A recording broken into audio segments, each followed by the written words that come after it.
Captain Marlowe and her crew aboard the cargo vessel, Aurora, traversed the void of space, delivering essential supplies to colonies and space stations scattered across the galaxy. Lives spent on cold steel ships, surrounded by the hum and buzz of engines and life support systems, surrounded by colorless walls and endless maze of wires and pipes, was not an easy one. But its familiar routine and predictable outcomes would appeal to a certain group of people that strive for easy pay and minimal adventure. With this, an unwanted break from the mundane would echo through the control room when an alert began to call out to the second in command. It was an automatic distress beacon sent out from a damaged science vessel that was floating in the vast emptiness of space. The crew of the Aurora would debate with the captain on the loss of profits that would occur if they assisted the limping and damaged steel giant now calling to them for help. Yet, the ultimate decision and potential legal punishment for not assisting the vessel, not to mention potential loss of life, would rest in the captain's head.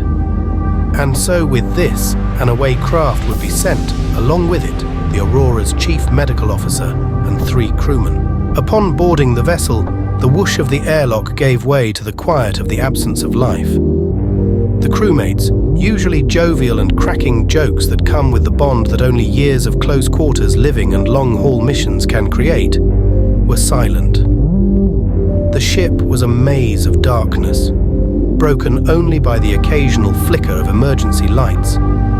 Each step echoed with dread as they moved deeper into the abandoned craft. Strange symbols adorned the walls, hinting at an otherworldly presence. When they finally reached the bridge, it was darker than any area they had been in. Not even a slight illumination from the otherwise bright and emerald buttons on the complex control panels that decorate the room. By the lights from their suits and sheer spatial memory of the design of their own bridge.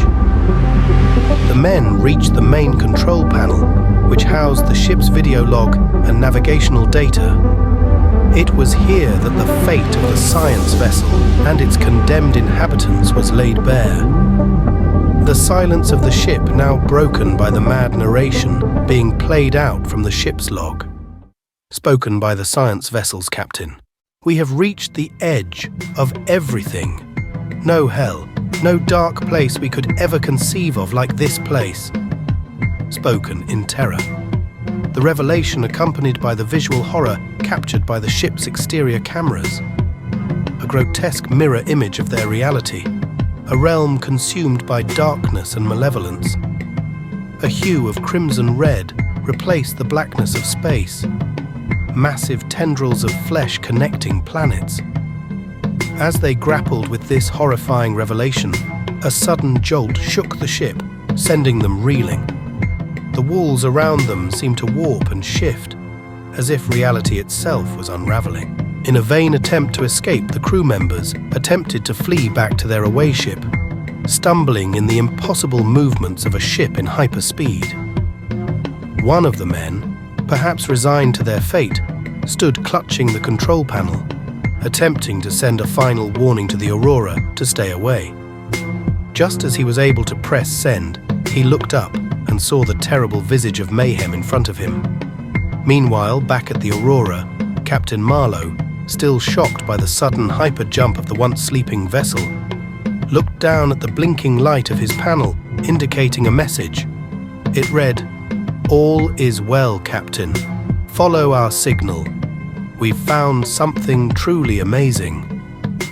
A twisted lie birthed from whatever entity came back with the science vessel, looking to capture more souls to it, like the inescapably gravity pull of a black hole.